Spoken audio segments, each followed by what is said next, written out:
Behind the Bikini, and we are on episode 82. Today, we are going to be talking about our relationships with food and how to improve that through all seasons of life, no matter where you are, whether you're in prep, out of prep, whatever, lifestyle, whatever it may be. So that's what our topic for today is going to be.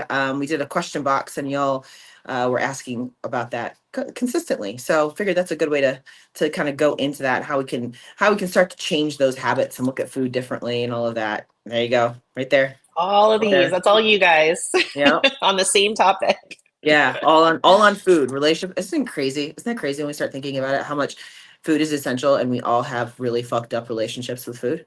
Yeah, and what I noticed too, like on the people that are commenting on this, like some of them I know, some of them I don't, but it's a good mix of lifestyle. Like Yeah. people that, they've never stepped on stage or have no interest in stepping on stage, and then some competitors as well. So this is something that we all deal with, Yeah. everywhere. Yeah. Before we get too deep into this, because I could see us rolling already. Like, comment, subscribe, push the buttons wherever they are. We're almost like rolling too, because you guys don't know, but we just filmed last Thursday. Yes. And it's already Monday. Yes. So we literally Yeah. just saw each other a few days ago. So it's like there's Yep. not a lot to like, hey, what'd you do this weekend? Yeah, right. Exactly. Like I didn't have a check-in between then and now, so nothing's Me neither. changed, all those kind of things. I Yeah. did go back to pole this weekend, and I saw that. I was able to do inverts. I did smack my head on the floor, but no concussion, so we're good. Okay. I wanted to be like, good job, I think. I know. It's so hard because like when you it's trusting yourself, you know what I mean? So like just when you let go of the pole, like it's like, okay, well, I was just too close I was actually too close to the floor. When I let go of the pole, so I went down and my head hit. But I was like, it wasn't a big deal. It wasn't like it was hard or anything like that. I was like, oh, Well, good no thing big you deal. have a hard head, so you're fine. Oh, I know. It's just, it's one of those things. It's very challenging and it's fun. I'm enjoying it. So the instructor that I had this weekend, again, I told her, I was like, I got to stop engaging my upper body when I do all this. So she's like, oh, this is perfect. She goes, because I have no upper body strength, so I have to do everything with my lower body. I was like, great, this is fantastic. So like, That's good. you can teach me how to do all this, because I'm so strong with my upper body, it just takes over. And I'm like, Yeah. I know that's wrong. So No, I mean, you did your yoga or your pole class, and I did the yoga class. And if you remember on the last episode, I told you Yeah. that Jamie and I went together. So if anybody doesn't know, Jamie is like really good at yoga, like Oh, really, really really? good. Yeah, like she used to be like a yogi. I could So, totally see that. I think she oh told me my that at some God. point. If you tell her, she'll just go like right into like a standing like straddle stretch, like right in front of you. Anyway, so like we show up to this class and we are the youngest people in the room. It was called a 75-minute deep stretch class.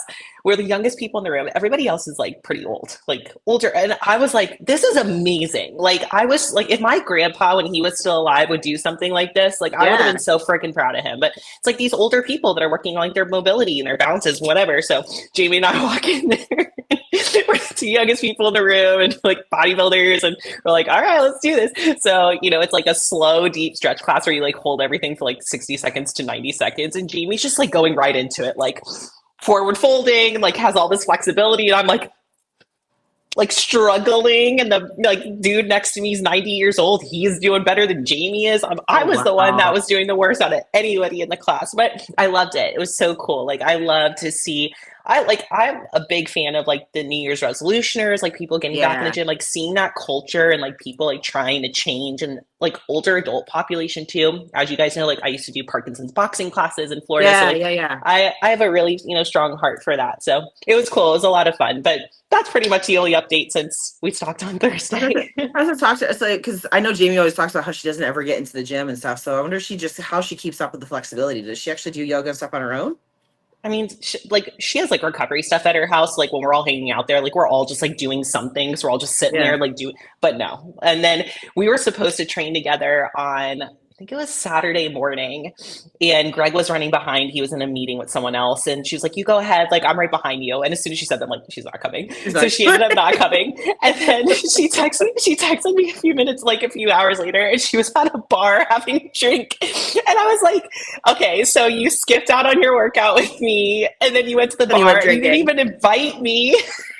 She was like, "That's so funny." Well, she probably didn't invite you because she didn't want to be like, I'm sorry I didn't make it to the workout. Yeah. And And then I saw her yesterday and she's like, well, when you train this week, just let me know. And I'm like, yeah, okay. Okay. But we are going to do it. She's going to come. She's going to do my lower glute day because now I'm only doing 2 sets of 10 to 12 exercises. She's like, oh, I'm totally in a train with you now that you're not like having to like train heavy and like to failure. Yeah. And we're going to film it for Oh, YouTube. So it's going to be nice. funny. Yeah. That's great. But it's one of those things, it's like just like anything else. You have to get into the habit of doing it. You know what I mean? And when you're not in the habit, it's like you think of 10 other things you could do instead, you know? Yeah, I mean it's hard. It's hard to pull away from work. Like we Yeah. like to train like middle of the day, like 10:30, Yeah. 11, like 11 and noon, and like we get up like 6:30. We do recovery in the morning. We start check-ins, and it's really hard to like pull yourself away from like when you're in that grind. But you have to like honor your time and your mental space of when you feel the best. So that's why I try to get up early because like mentally I'm so fresh first thing in the morning. So that's why I try to knock out as much as I can work wise, go Yeah. train and like have, something off my plate. And then whatever's left for the rest of the day, I, manage it that way. Well, since I've been out here in Vegas too, it's been different because that's how I usually was. Like I would take my break at like 1 o'clock and go train. But now I'm 3 hours behind my East Coast people. So now I'm not training here until 4 or 5, 6 o'clock at night, that kind of thing. Because I want to get everything done because they're already sitting over there 3 hours ahead waiting, Yeah. When we So open up our laptop, mentally, we're like, ooh, we're yeah, behind. Everybody's got yeah, everything in by that point. yeah. Mentally, I'm like, I can't go do that until this is done. I can't do Correct. that. So Yeah. I'm like, my training will suck if I can't like focus on it. So Yeah. you just got to figure out what works for you. I mean, that's why with pole dancing, that's why I usually go to the classes at night, or if I do them during the day, it's on weekends when I don't have client check-ins. Anything. Yeah. Yeah, Yeah. yeah, I mean, like this time of year, it used to be really debilitating for me anxiety wise because I would just open it up and I would see like 60 messages of my trainer eyes and I was like, I have to get all of them done. I'm so much better at like managing that more and like being like, it's okay. You'll be done when you get done. It always gets done. yes, But it used to be debilitating anxiety for me when same. I first moved out here because I was on East Coast time and they were, expected on that time and, then moving out here. So this is just a rough time of year with being 3 hours behind the Eastern Yeah. Standard. And the same thing, like for me, it's been a big adjustment for me mentally because I sit there and I think about it. I'm like I said, I get back to everybody within, at the latest 10 hours, at the very latest. It's usually somewhere between like 3 to 5, maybe 6, that kind of thing. But I always remind myself, I'm like, there are coaches out there that don't respond for like 2 days. So, or if at all. I know. I'm like, so I'm okay. It's okay. They can wait 10 hours. It's okay. They'll be fine, Yeah. And usually, and that's the other thing too, because usually this is the other thing that I remind myself of. Usually they check in that morning. So anything that I give them as far as adjustments are going to be applied the next day, not Next day that anyway. day. Yeah. Right. So it's like you've got time to get them what they need to do in order to get it done for the following day. I don't expect the changes implemented that day, Exactly. So Yeah, and I yeah. start my day, which I'm sure you do too, with all the girls that are on prep. So I get them all Yes. situated, and Correct. everybody else is in off season. Not to say that that's less important, but just it's not as time, Correct. time allotted. So, Yes. but yeah, that was a big shift, I guess. Is that I'm not sure if you're seeing that in your check-ins this week. Everybody is like, oh my gosh, the time change, and a lot of fatigue. I have to say, like living in Oh Arizona, yeah. that's so great that we're just on the same time zone all the time. But I'm seeing that a lot this week that people are really getting affected by this time of year with the time change. It's actually helped me because I'm a late person. You know what I mean? Right. So I'm like, for me, it's actually a good thing. Yeah. Like, Well, and I I know just want to people too stay love it here. that it's brighter later. Correct. Yes. Okay. Yeah. The days I are don't know. longer Everybody during knows the I'm in bed spring. by 7. So. Yeah. So and at this point, it's still light out till what, like almost it's after 8 o'clock, I think, at this point. I can't remember exactly, but it's brighter later, Yeah. which is for And I me know is people nice. prefer that. Yeah. Yeah, for me is nice because I'm a late person. So I would go to the gym before, if it was around 5, 6 o'clock at night, or it was already dark. Now it's Right. not. Now it's still bright Right. out. So Definitely it's helps with like nice. the circadian rhythm and Hmm. for us I have to stay up a little bit later right now to like get things done. It Yeah. just kind of gives us that energy when it's starting to get dark like 5:30. It's like, oh, okay, it's time to like start winding down. So yeah, definitely that does help. Yeah, for me, and again, I'm like, it's been a little bit wonky because I usually don't have to deal with the time change with you guys because you guys, now that I'm with Fit Body, it's like you guys don't change. We all do, but you don't. Right. So like, even our timing with the podcast, I'm like, oh shit, it's an hour later. You know what I mean? I'm like, Yep. yeah. So I mean, again, for me, later is better, earlier is not. So I'm Yeah. okay with it. I'm fine. Like, Everybody's gonna be different though, and everyone's gonna adjust a little bit differently. But it's always like, because we have our coaching calls, and it cracks me up in our little groups. Like, wait, what time is the coaching call Yeah, what at? You time's the guys call? didn't move. You guys didn't change, but we did. Like, I don't know. It's the same time for me. I just I live and die by my calendar. If it's in my calendar, it's gonna happen. If it's not, it's not. It just is what it is. It's Oh there. yeah. Yeah. Oh If yeah. it's on your If it's not in the calendar, it's not happening. It's not in my no. brain. So yeah, I Hmm. agree. We talked about that actually before this last time change with the call. We have to be more proficient at, like the week ahead, being like, okay guys, so the time is changing. So Yeah. MST's here, PST's here, CST's here, EST's here. Just Yep. so much. So much. It's always something. It's always It's always something. something. Always That's something it. throwing us off. So, which goes into like what we could talk about with our topic today, which is food. So go ahead and just lay out like how you laid out this question and everything as far as the answers that or the questions that were coming in.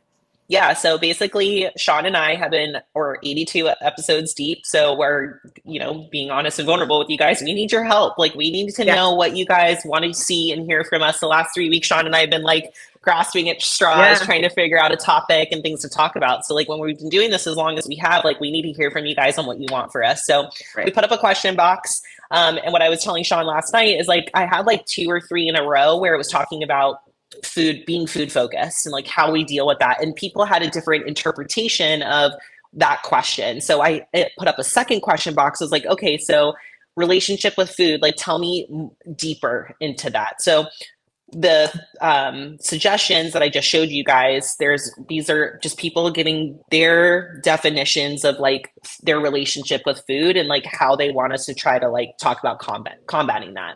So a couple of the heavy hitter ones, I guess I can go into, and then that Yeah. will kind of, spark some conversation. So number one, this is one that I know I don't struggle with, but I know people do, like clients and whatnot, are hitting your macros, like being able to eat the amount of food that you have to in an improvement season, or hitting just your protein goal. A lot of people have an issue with hitting a protein goal, or that in general, and kind of that mindset of being okay with eating that amount of food and what that means.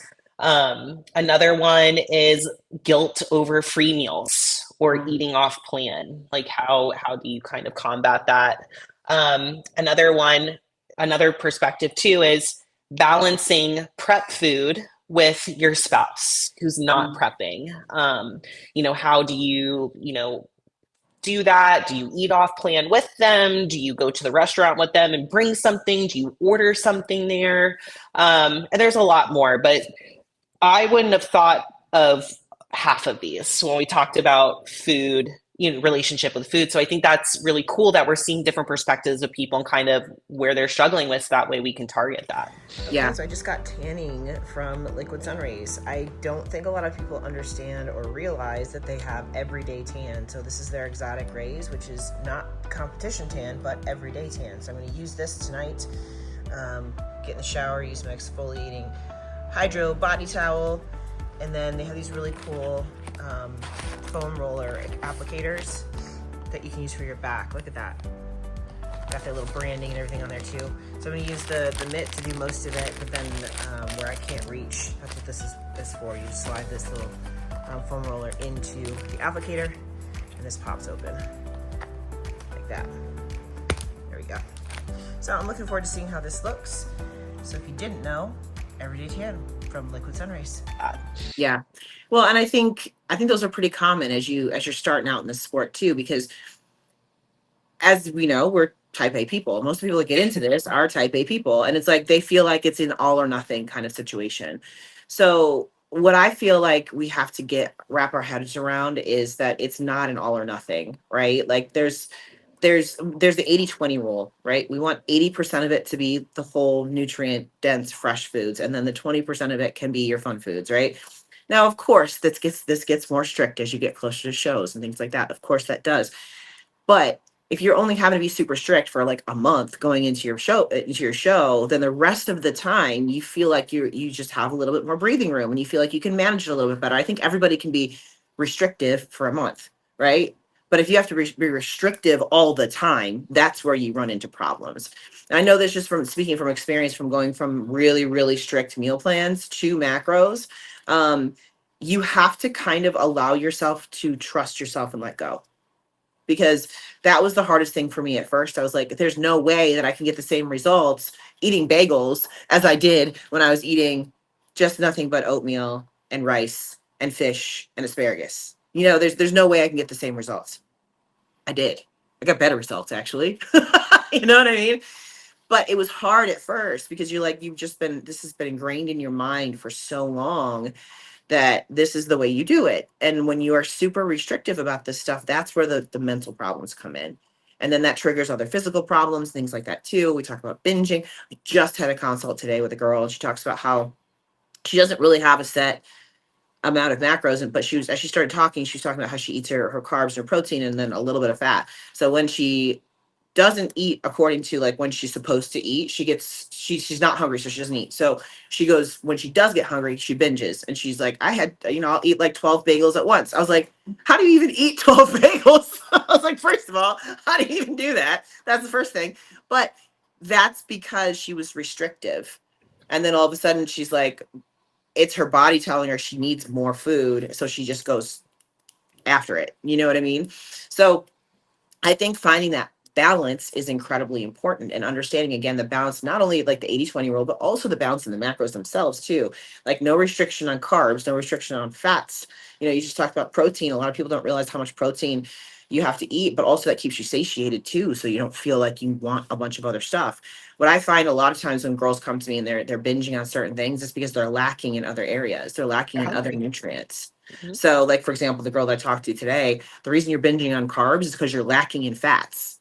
I was like, because the fat is too low. I said, you need to be eating fats, especially as women. We need fat for hormonal health, you know? So she's like, well, there's fat in my oats. I said, no, there's not. I was like, no. Trace No. fats. Yeah, that's what I said. I was like, trace fats. That's all she's eating is trace fats. She's not eating any other fats at all. I said, that's why you're binging. I said, because when you get to a certain point, you're like, your body's just like, no, I need this. So you go to your comfort food, which is your bagels, and you eat a bunch of those instead of eating what your body actually wants. It's this vicious cycle. Yeah. I mean, one of the topics that somebody said is the all or nothing mindset, giving in if I mess up a little. So you hit it right on the head, you know? And I think too, with the sport, that mindset, unfortunately, is something that you kind of have to navigate. There's a time and a place for an all or nothing mindset, and that's prep. Where you need to really challenge yourself is in the improvement season and finding that balance like Shawn is talking about. And I think too, a lot of athletes struggle the most with this are the ones that are on meal plans. And listen, again, I'm the coach that there's a time and a place for a meal plan as well. They're not all bad. However, if you are on a meal plan 365 days a week, those are the athletes that tend to have the hardest time with this, the struggle mentally. Right. Macros gives you the ability to have autonomy over finding balance in your foods. It gives you the exact numbers of calories, the exact numbers of carbs, fat, and protein, and then it allows you as the athlete to try to find in the improvement season a good balance of whole foods and fun foods. I tell my athletes, you know, on consult calls all the time, if you want a couple of Oreo cookies in the improvement season here and there, I'm totally fine with that, as long as the rest of your day is mostly whole foods cooked from home.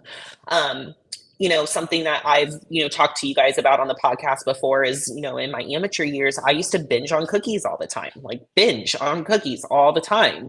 And then the more I did it after show, I would challenge myself by saying, I'm only going to have one cookie. And then I would be satisfied with the one cookie mentally and physically and move on. But it takes time to get there. And I think where, you know, you guys have to ask yourself is, what is causing this monologue? Do I feel like I do not have control over my foods that I want in my diet?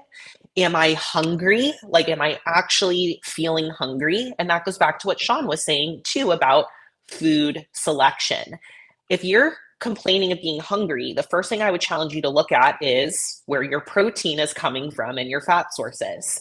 If you're consuming most of your protein sources with things like protein shakes, yogurt, protein bars, powders, additive supplements, things like that, those things are going to hit your macros, but they're not going to digestionally keep you satisfied. Right. So that's where we always try to push you to whole foods. It's not just because of the contents in them, it's because that's what's going to make you feel satisfied for multiple hours on end. going into the fats. You have a specific fat amount for hormonal support, immunity support, all of those things. But you also have to have good, healthy fats in the diet for the micronutrients that are in those fats as well. So consuming trace fats, I'm sure you can eat a bunch of that and hit your fat goal. That's not going to leave you satisfied. That's not going to give you the nutrients that you need on a hormonal level in order to feel your best. So if this is resonating with you right now, like food sources, food timing, how many of us also struggle with macro hoarding and putting the majority of the food in the last meal of the night? This is a fear that all of us have. It comes with this, this very deep-rooted fear of being hungry at nighttime. So what we do is we store like a little squirrel all of this food right before bed, and then we're starving by the time that meal comes around. And then what do you think we're going to do? Binge because we're hungry. And this is something that I fought on Drew on for a really long time because it was an anxiety of mine, and I would hoard food for the nighttime. When I started to really distribute my macros, I was very satisfied by the time that last meal came tonight, and I didn't feel like I had to over binge or macro hoard or things like that. So nutrient timing is really big as well, and just a really easy way to do that is if you and you don't have a coach or one that's telling you these things. If you eat 5 meals of the day, just try to break down your macros and eat an even spread through the day. And something too is in the last meal of the night, I find that if you do a little bit higher in protein and fats, again, those satiating macros that are a little bit slower to digest, those are going to leave you feeling full right before bed. Everybody loves going to bed feeling full. So like a yogurt bowl or a protein shake or oats with protein powder, something of that nature is going to make you feel a lot more satiated, so you feel a lot more comfortable going to sleep. Yeah. And I would say, actually, I'm the opposite of that.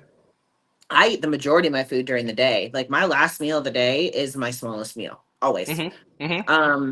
And it was funny because I can't remember why this came up, but Jamie mentioned something about going to bed full. I think because I don't remember what I asked her, but she's like, yeah, I always save, a decent meal for carbs. That's what it was. She's like, I always save carbs for the end of the night so that when I go to bed, I pass out. This is when I was having a hard time sleeping. I think it was, I can't even remember.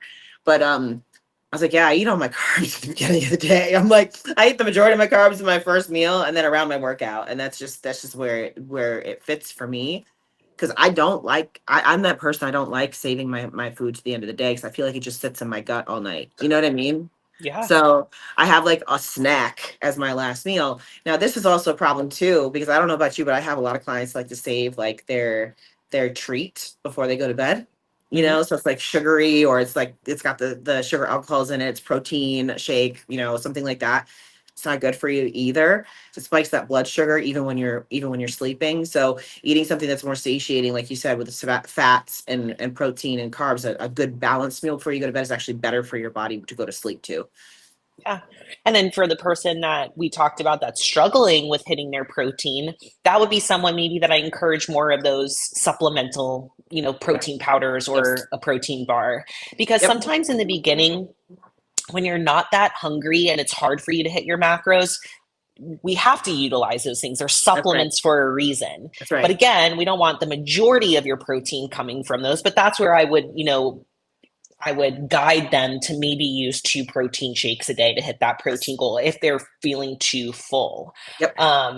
But again, everything is within balance here. Something else too with the protein is, again, I'm going to keep probably saying the same thing, is just evenly spacing the protein. Sometimes people, they're so full that they try to do 3 large meals, but those meals are going to break down slower because you're eating more food. So maybe perhaps try to do smaller meals. And I'll say this to you guys, like if you're somebody that's not hungry, you're going to have to feel like you're force feeding a little bit in the beginning. It's not sexy.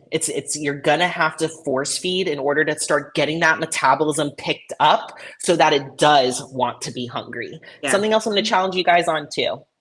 The deeper you get into your bodybuilding journey, especially in improvement season, hunger is a sign that you're building muscle and that you're truly training to failure. If you've been in improvement season for 3 to 6 months and you've had the same number of hunger cues, I would argue that you're probably not making progress and you're probably not pushing yourself. At some point, your hunger should start to increase because you're pushing yourself in the gym.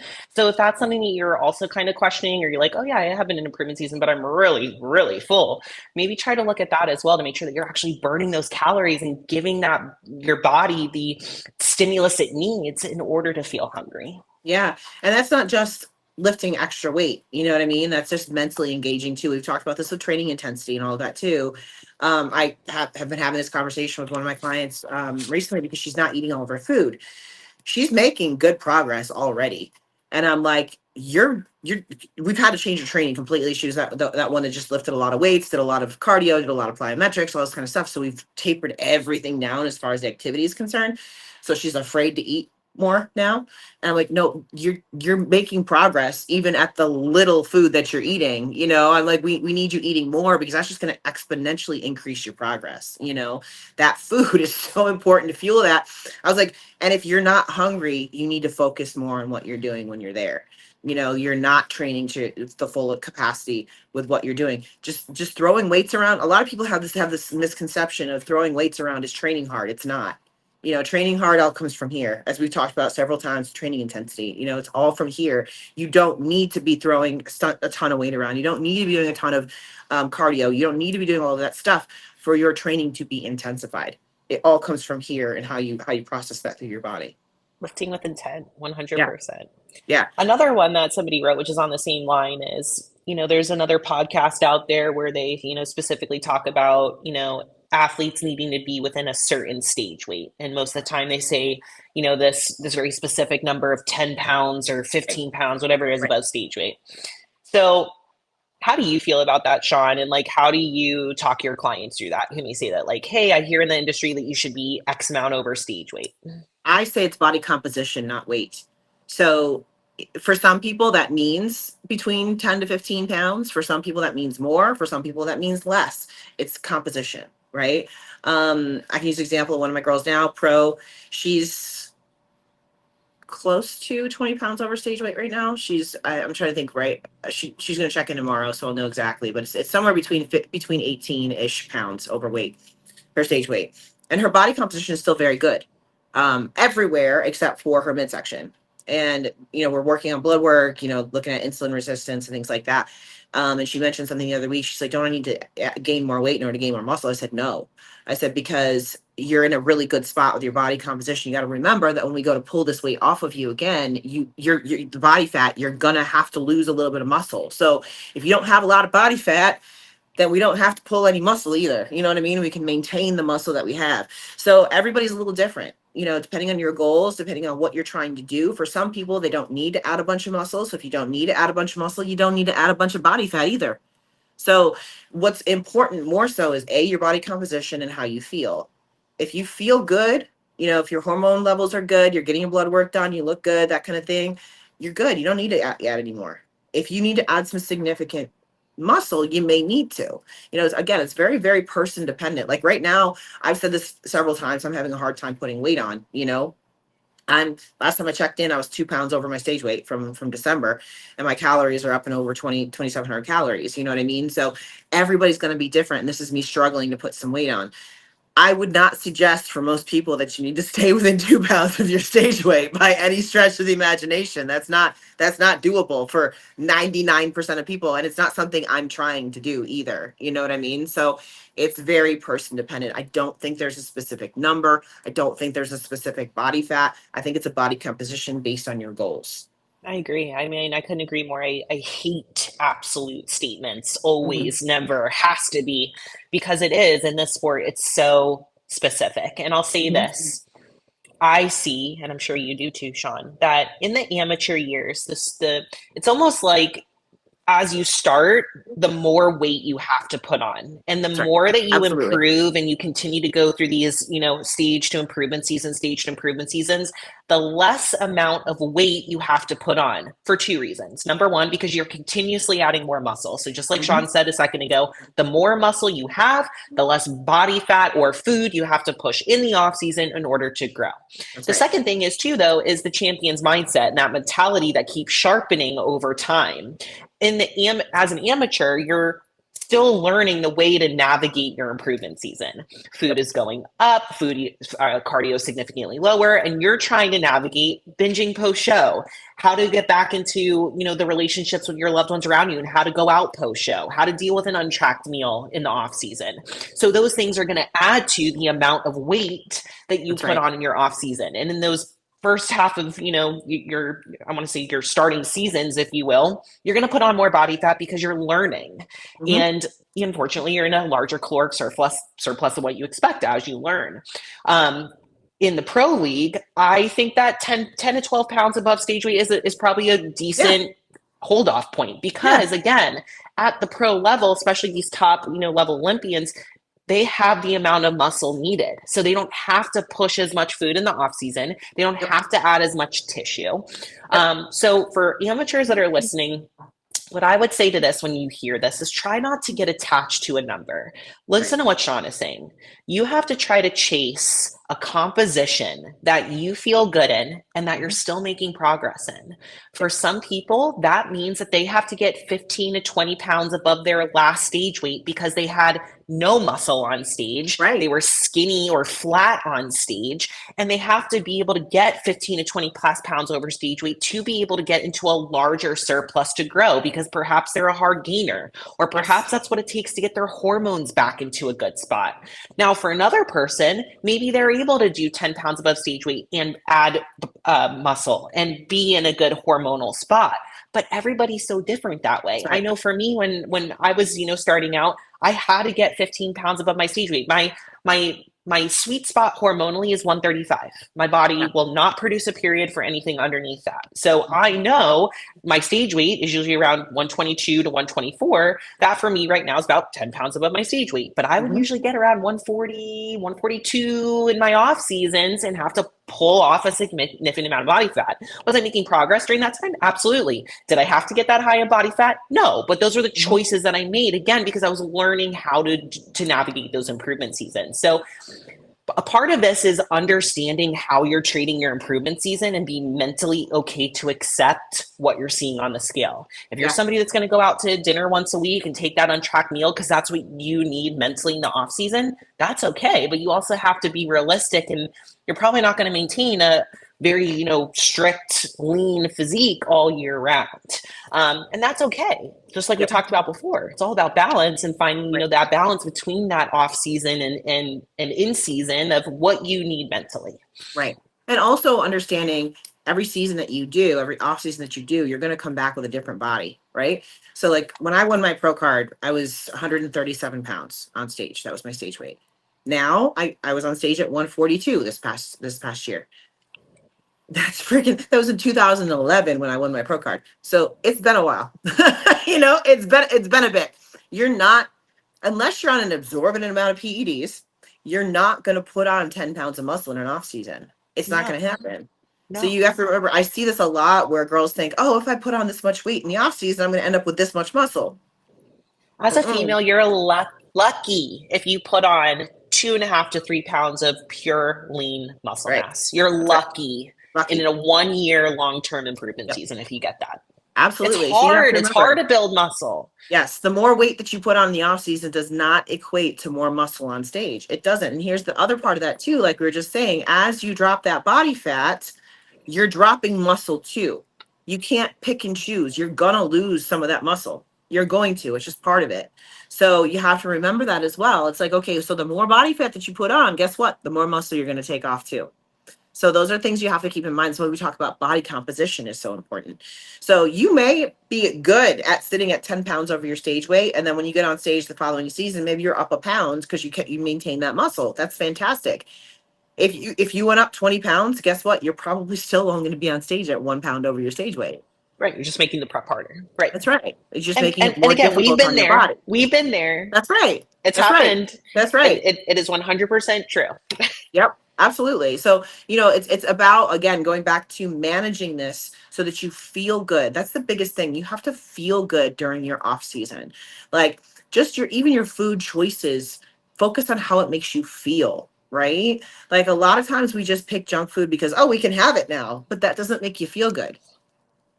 Like there's a lot of times when I go out to dinner and stuff like that, and I have my this is why I don't do free meals, because I don't feel good afterwards.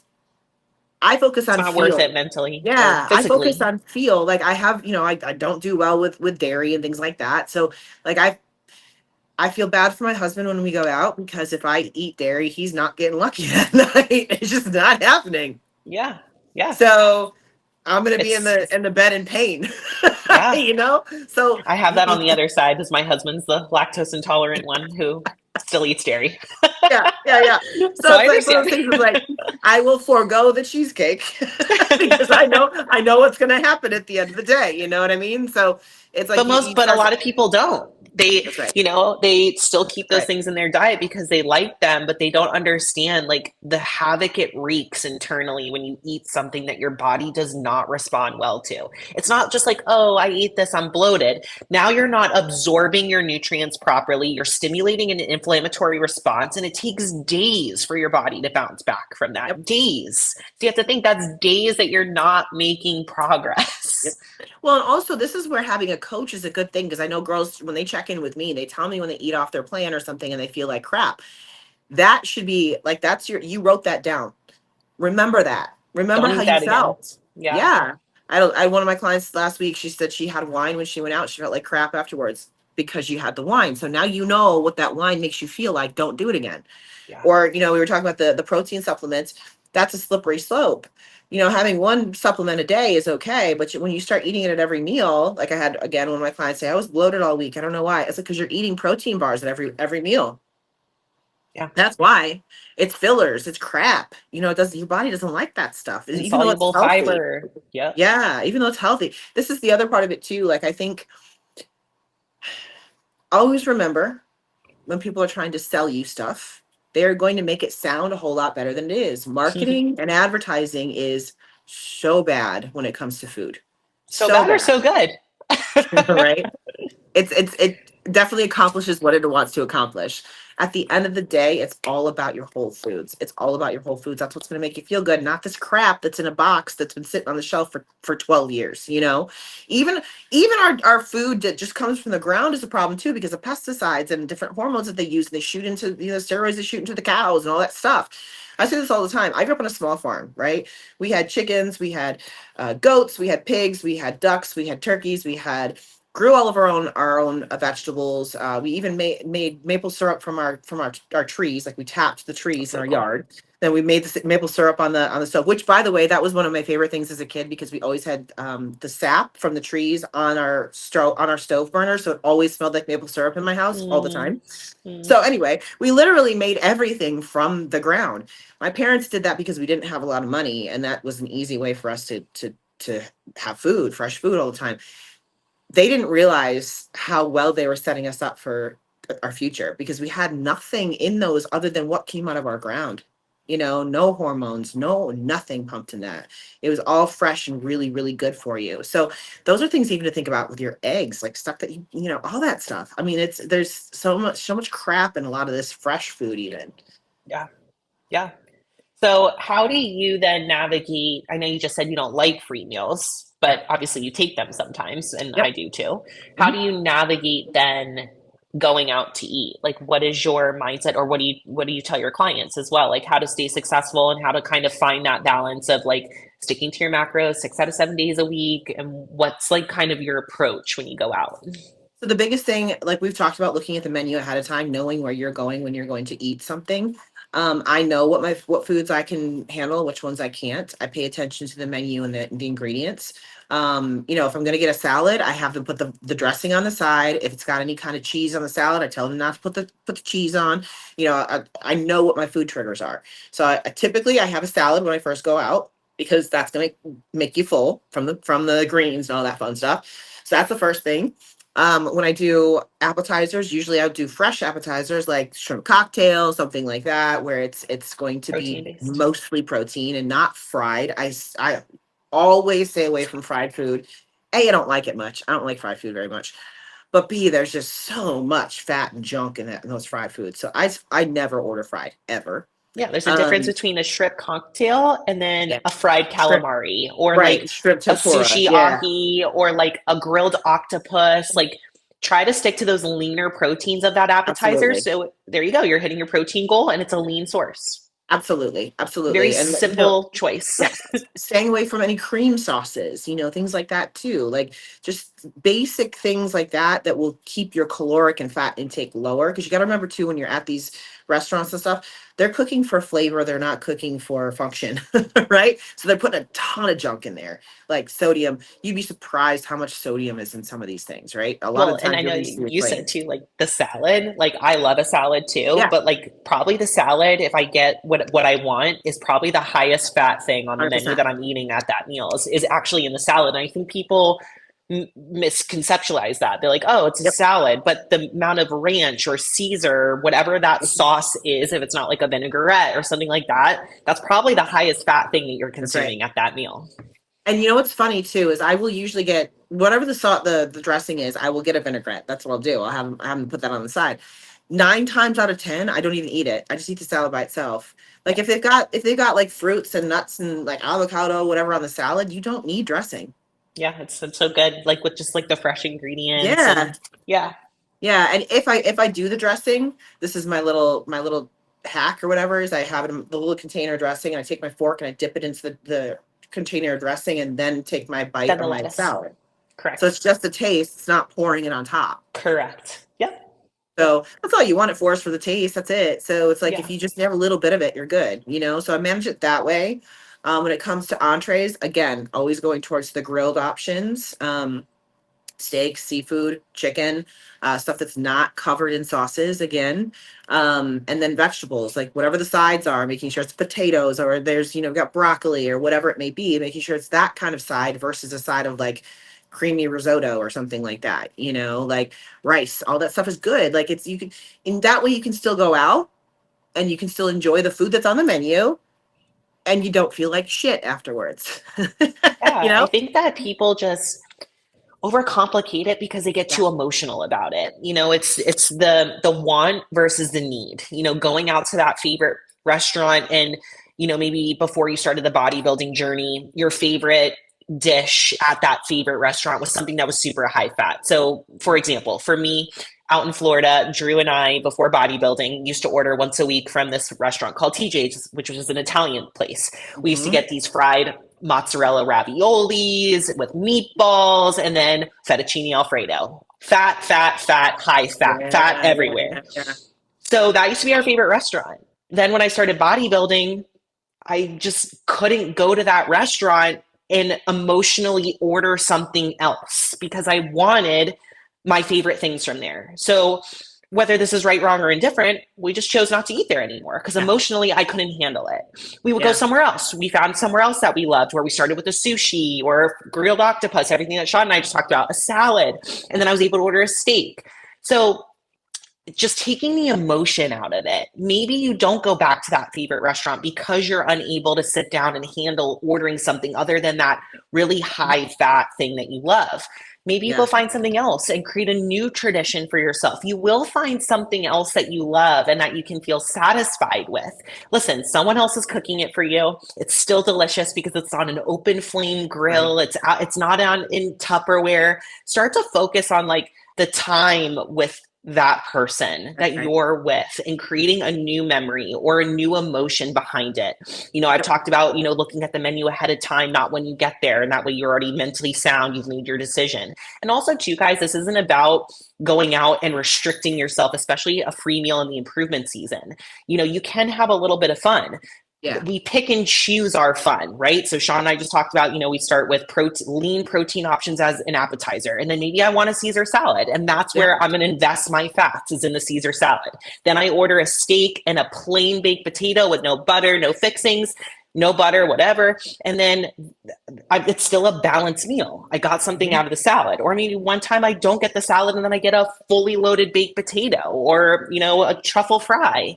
Yep. It's just finding the balance and making smarter choices. And that's also not to say that you can't have one glass of wine, but can you handle only one glass of wine? Some people can't, Yeah. so it's really the intent and the thought and the emotion behind that meal and how you approach it.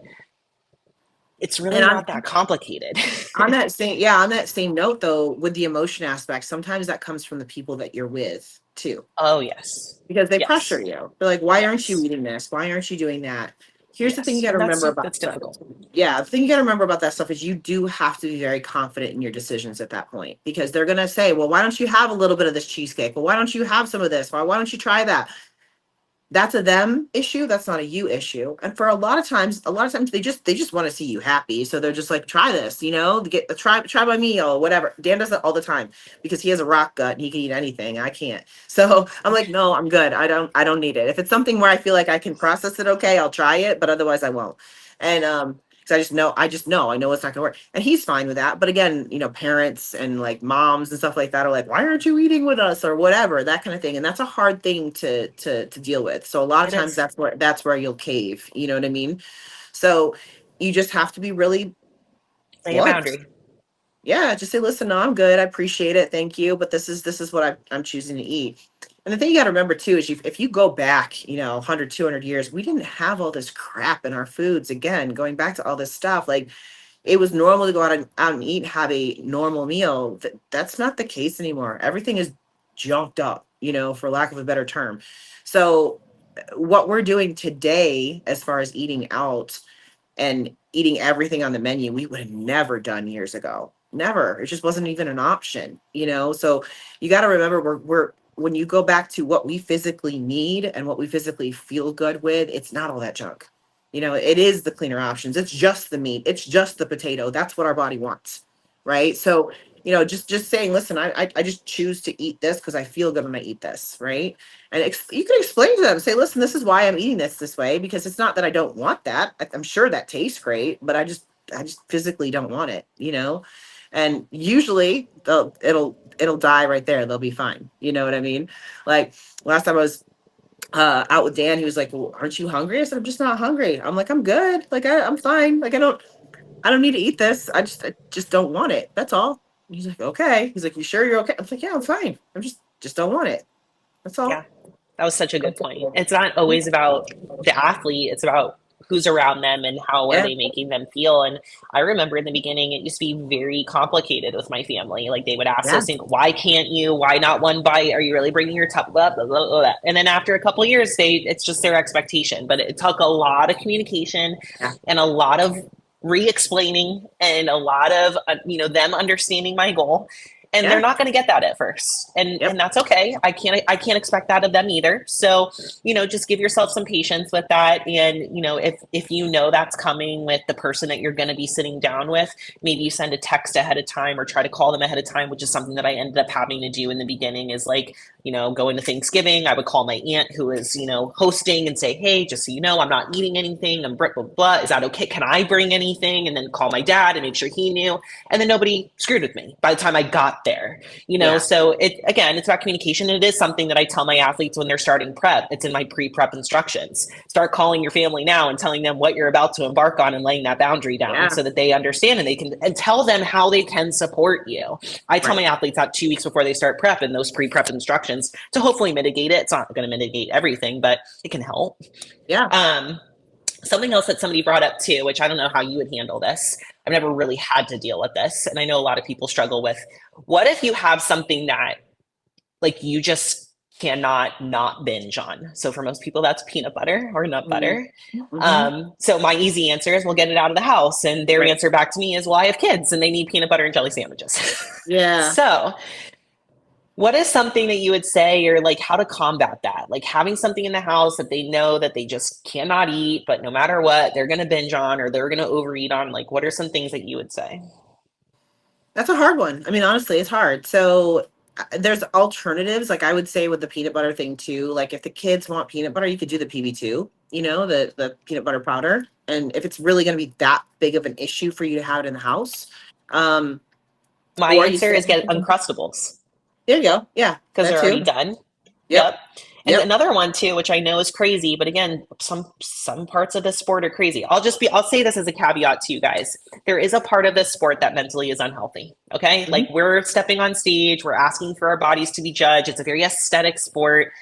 We're going to have some sort of crossfiring in our brains when it comes to food in some sort of way, shape, or form, right? So another one that I know that I've had an athlete that did this years ago is they had a safe in the house, in the pantry, and the husband only had access to this food pantry safe. and they would put the things in there that she couldn't eat or whatever. And, if that's what it has to be, it has to be. Yeah, I was gonna say, have them hide it, Yeah. that kind of thing. I've had Dan do that before. Like if he has something that I don't want in the house, I have him hide it. I don't have to do that anymore. I had to do that when I first started. Again, this is how you grow. Yeah. But this is also something I do with him. Because if I buy candy, he's gonna sit and binge on it. He's like, if he sees it, he's like, hide that from me. Because I can't have just one. Like if it's like little fun size candy bars or something, he's like, I can't have just one. So please take those and hide them.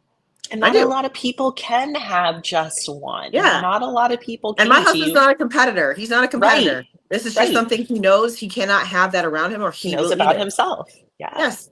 That's right. So it's like sometimes you just have to do that. For me, it's an out of sight, out of mind kind of thing. So like I have stuff in my pantry right now, I forget I even have it there. If I don't go looking for it, I forget it's even in there. Same. So it's like, you have to figure out what works for you. And you're right. I mean, I'm not good with, I know which nut butters I can do, right? So I'm not good with peanut butter. Peanut butter, I will just sit there and scoop. Almond butter, I won't. Yeah. Almond butter, I'm good. Almond butter, I'm good with one serving. There's those, what are they? Oh God, what is it called? Not the nuts and more, but there's one where they have all sorts of candy and stuff inside of it. It's a protein butter. You know what I'm talking about? Yeah, Those I know exactly what I you're cannot talking have. about. American God, nut butter. Yes, same. Yeah. I could see the packaging. Yeah, Yes, I can see the American nut packaging, butter. right. I've bought those before. I cannot do those. I will eat the whole jar. I can't Same. do I it. had one jar before, and I was like, I'm never buying this again. No. I was Yep. like, okay, I Too got that tempting. out of my system. I'm not doing it again. I just Too can't, tempting. So yep, you just got to know what you can eat and what you can't, what you can calm yourself down on and what you can't. This goes back to making choices. Like the company that sponsors me, Prozis, they have healthier versions of chocolate bars and things like that. I get those, and I'll have one, and I'm good. I Same. don't feel like I need more because it's not overly processed. I think overly processed foods make us want more of them. They do. So They do. yeah. It's a So drug. it's one of those things like knowing which foods you can have that are going to satisfy those cravings and ones that you can't because you're going to continue to eat them. Again, going back to the nut butters too. Like I said, almond butter I'm good with, peanut butter I'm not. Yeah. Same thing with cashew butter. Cashew butter I'll eat the crap out of some cashew butter. So I can't have that in the house either. I know which ones I can agree. eat. And I think it's because of the creaminess of the peanut butter. It's a little bit more like desserty, where the almond butter is a little bit more gritty because it's just literally straight, almond. So I agree. I think the almond butter too for volume is a little bit heavier. So appears like you get more. But I agree. Like almond butter, totally fine. Peanut butter, I struggle with. So I literally have people, a container of almond butter. Plus for me too, I have a little bit of an intolerance for peanuts. So if I eat peanuts, I will break out and things like that. So I do have some issues with that. So I just don't do it. And even now, like they have the little containers of like travel almond butter and stuff like that. They used to never have that before. Now they do. So like I take those with me when I go places and stuff like that too. It's a really easy way to get your fats in and stuff like that too. But I won't feel like I need more than one packet.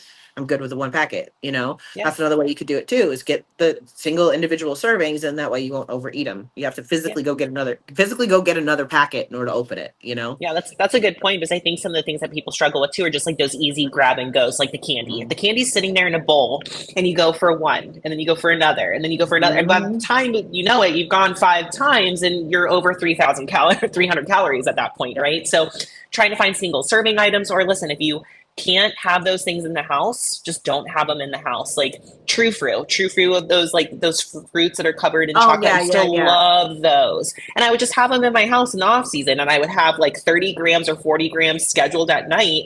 But it was so easy just to go and grab one in the fridge a couple of times during the day. And I was over consuming. I don't have that in my house anymore because I know that that's just like a temptation for me. Yep.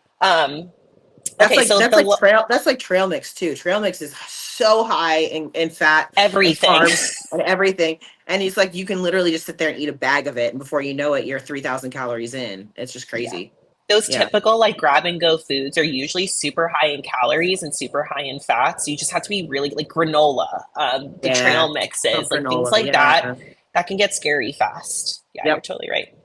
All right, so we've covered pretty much all of them. The last one, which is a good one to kind of segue. So let's talk about like not a competitor. Let's just talk about a lifestyle client. And I know that this happens all the time. Lifestyle clients, they'll be coaching for a while. They learn the tools, they learn, how to diet, how to get into the gym. They hit their goal and they're so happy. Maybe we reverse them, we get them into the maintenance phase, and then they leave us for coaching, which is fine. That's our job as coaches, right? Our job is to teach so that you could go off on their own. But usually what usually happens, they start going right back to their old behaviors and they expect the same results. Right. So a couple of questions were, how do you deal with that? Like, how do I get to a point in my life where I can maintain the physique that I work very hard for and that I can go back to my normal life and maintain it? And what I say is, that's just kind of an unrealistic goal. That's an unrealistic attempt at it. You can't expect to do the same thing and expect that result. I think that as coaches, it's our job to teach you a sustainable, healthy lifestyle. And a part of that is some sort of diet all year round. It doesn't have to be that strict, but it does have to be something that makes you think and make good choices and balance. This is what Shawn and I keep saying this entire podcast is finding balance. You can't expect to get to the goal of your weight loss and then go, all right, I hit the goal. So now I can just go back to doing the same thing and maintain. No, you're probably going to have to diet by tracking macros or tracking calories, 5 to 6 days a week. That doesn't mean that you can't go out for 1 to 2 free meals per week, as long as you're keeping it reasonable on the other days of the week and carrying those tools that you learned from coaching or learned from that dieting experience. Your body is going to have to continue to thrive off of those same tools, whole foods, vegetables, fruits in the diet, not over consuming on fats, still exercising. We can't just expect to drop all of those things and maintain in the same way. Yeah. And for me too, even if I was just lifestyle, I would still have a coach because I need accountability. Same. I just know that about myself. And it's just like with anything else, like when you're at a job, yeah, you know how to do that job, but you have a manager that keeps you in check. It's the same thing here. Like where I'm at right now with my training and going towards fit model and stuff, I could probably do it myself. I'd be fine, but I wouldn't have that extra layer of accountability. I wouldn't have that extra layer of somebody I can ask questions to when I run into problems and things like that. So for me, it's just important for me to have that in order to stay where I am. I get it all the time. Like, well, how do you look so good all the time? I'm like, because I keep myself accountable to my goals through having a coach. Now I get that we're not like moving mountains here, but at the same time, it's keeping me here. It's keeping me where I need to be.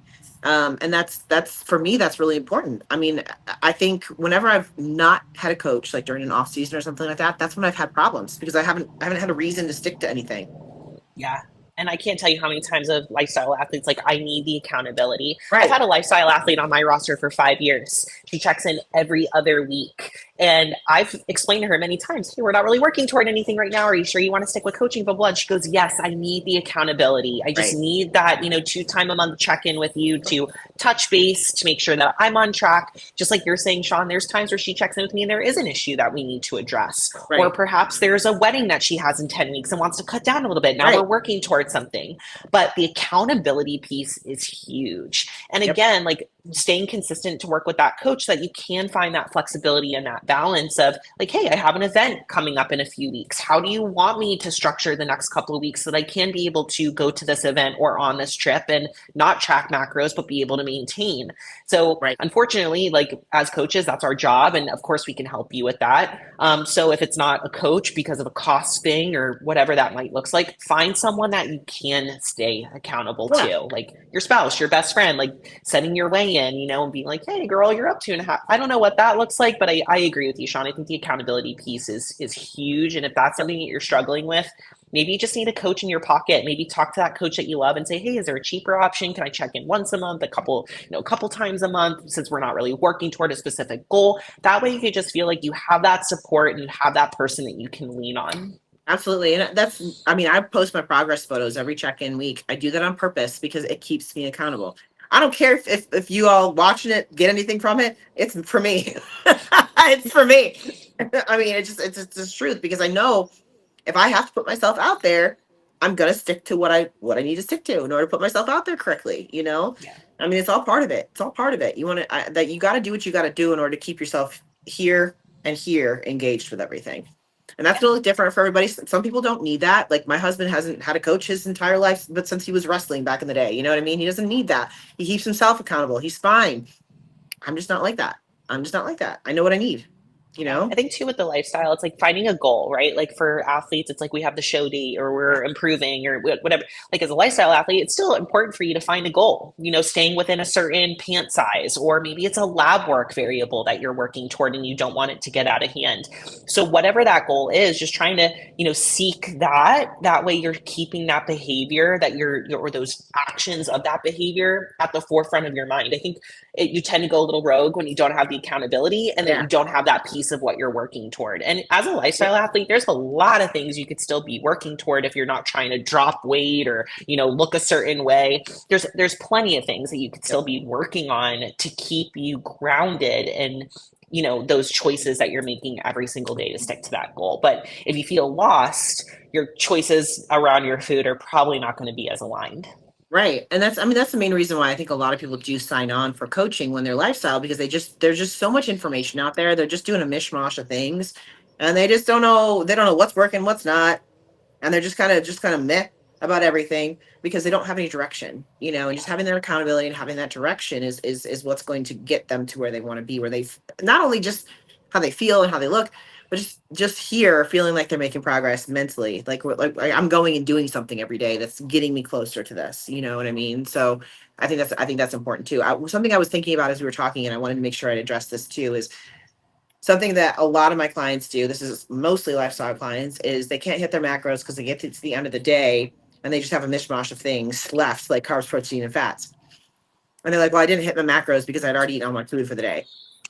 And I got 7 grams of fat. I've got another 20 grams of protein. I got another, 15 grams of carbs I got to eat. Listen, have little things around the house that you can fit together into a snack, right? So like fruit, like I have blueberries in my freezer all the time. I can throw in some blueberries, maybe a little bit of yogurt, maybe some nuts or something like that. And I can measure each one of those things to like 5 grams if I need to in order to hit my macros at the end of the day. There's really no excuse to not hit your macros. You can have a little snack like that at night, or grab a couple ounces of chicken if you got it in your refrigerator or something like that, so that you at least hit your goal. I hear that a lot. I don't know about you, but they're like, well, I just got to the end of the day and I have all these random macros left over. What am I supposed to do? Like, that's why you have food that you can grab and you can weigh out and hit them. Well, I would also argue too that you should be pre-logging your macros. You should be This is doing it the true. night before This or is the true. morning of. I explain to my athletes, it's your macros are a roadmap. They tell That's you right. exactly how many meals you're going to eat, what you're going to contain in those meals, and then if you start the drive to somewhere you've never been before and you don't have your roadmap, you're probably not going to end up That's right. there. So, I would also say, like, for those people, like, make sure that you're thinking about that ahead of time. Sit down the night before and try to strategically plan your day if it's not the same thing every day of what does my day look like tomorrow? How many meals can I realistically eat and how am I going to get them in? Hmm. Yeah, the people that try to track as they go, yeah, you're never going to hit your macros. Yeah. Yeah. It's hard to do that. Yeah. It's really difficult to do that. So, try again, like preparation is everything for success. That's the two things when it comes to food is, obviously preparing your meals. So meal prepping and then setting that, those macros for yourself.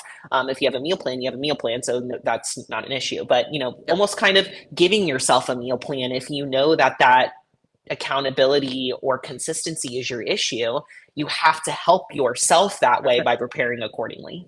That's right. And again, going back to, people often think macros, they're like, you can eat whatever you want. It's like, yeah, within a constraint. And that's why, like, I'm that person that I log as I go throughout the day, but that's because I know what I eat typically. And you've been doing this a long time where you can Right. do that. That's right. That's right. So if you're if you're just starting out, you can't do that. You can't go on the fly. I've been doing macros for almost 5 years now. So I can go on the fly because I know what I'm gonna have at the end of the day. I know what I'm gonna Correct. have left over. And I know what I can fit in there because I've done it 1,000 times. Yeah, No, you no, could no pretty joke. much give me any macro count at this point, and I could go rogue and probably Yeah. hit damn near close. You Yeah. know what I mean? But again, that's come with time, and not even as an athlete. I'll be honest with you guys. Probably the majority of that has to come from coaching and looking at Yeah. everybody else's meals and setting macros all day long and creating meal plans. Like it comes with just a lot of experience and a lot of eyes on these things. So I couldn't have done that, 3 years ago, Yeah. but now I would be pretty confident in that. But again, I would never do that. I'm a numbers person and Yeah. We're all type A and love like the numbers and the numbers game and all that. But yeah, Well, you got and to going make back sure and you're prepared. touching on something you said earlier too is making sure that each one of your meals is well balanced so that you have your carbs, protein, and fat balanced throughout your meals. Because if you do that, by the time you get to your last meal of the day, you're gonna have a balanced meal of carbs, protein, and fat. If you've been eating nothing but carbs all day long, you're gonna get to the end of the day and you've got all this protein and fat, and how are you gonna fit that all together? So once you've been doing this for a while and you have those balanced macro meals, you know what about how much macros for each one you got to put in each meal as you go. So you'll know how much you have to put into your last couple of meals of the day. Right. And then circling back to the very start of this is if you do that approach and you're eating 50 grams of protein in the last meal of the night, that's way too much protein as a female for us to be consuming. So it goes back to, are you hitting your macros? Yes. Are you absorbing and nutrient timing those macros appropriately? No, you're probably Mm-hmm. not going to even absorb half of that protein in one setting. So, Yep. again, it goes back to IIFYM if it fits your macros, and then like truly thought and intent behind your food tracking and your eating and Mm-hmm. pre-post meals.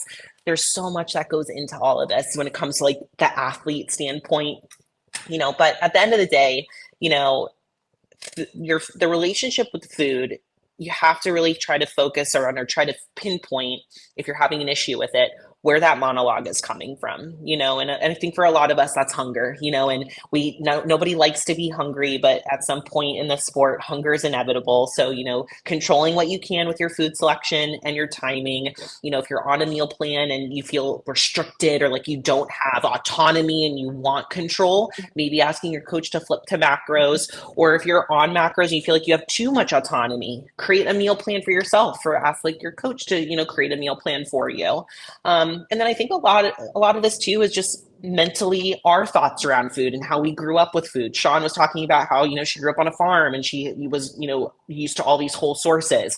I grew up in a pretty traumatic home where it was lucky if I had a meal that day. So, Yep. I appreciate food so much more now, which is why my hunger I feel like is so large and why I'm a foodie now. So it's a lot of how we were accustomed to food as well, and the culture of our food, and really managing those feelings around food as well. We say it all the time. We try as athletes to think of food as fuel. That's hard for me because I like food and food makes me happy. Even my simplest meals when I'm on prep, they make me happy because I've created meals that I love to eat.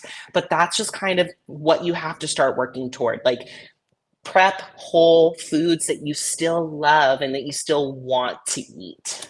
Yeah, agreed. Also, you mentioned autonomy. I think this is an important point to make. A lot of times, my clients will come to me and ask me to do it for them. And I say no, right? You having autonomy over your food means you know how to take control for yourself.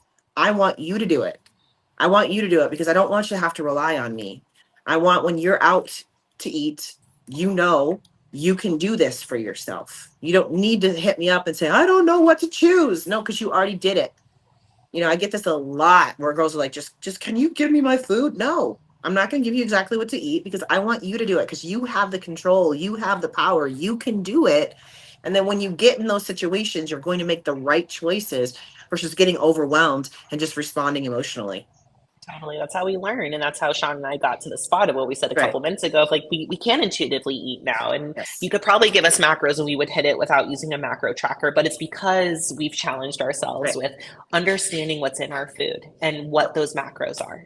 That's right. And I think that, a lot of times this is where you find the rubber hits the road when you find a good coach versus a not so good coach, because a not so good coach will make you feel like you have to rely on them. I don't want you to feel like you have to rely on me. Yes, accountability, I'm going to help you, all those kinds of things. I'm going to help you. That's not the case. I want you to feel like you have the control over the food yourself. Because of that, because again, that's when you're going to make the right choices when it comes down, when the rubber hits the road and you got to make a choice, you're going to make the right one because Yeah, I you can love do it.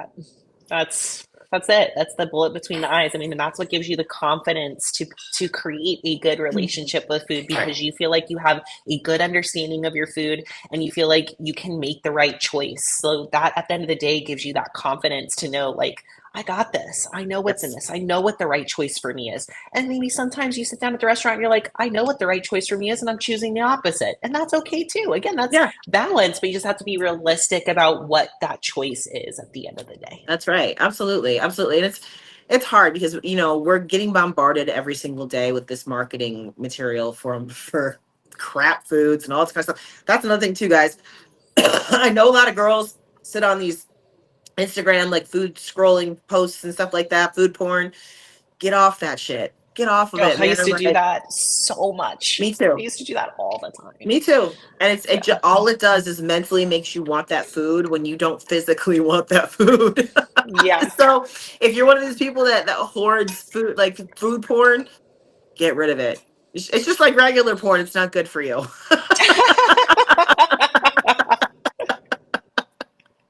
And that is the best place to end it right there. I know, right? I mean, it's just the truth, man. It is. It is. The truth. It is. It's the truth. Yes. It desensitizes you. It desensitizes you to the real life food. Ain't that the truth? I love you. Food. All right. Am I 10 shades of red yet? Because No. I feel it. It's just your blush. Look at that. I'm getting a little warm right now. I'm getting a little warm. Leave it to us. Leave it to us.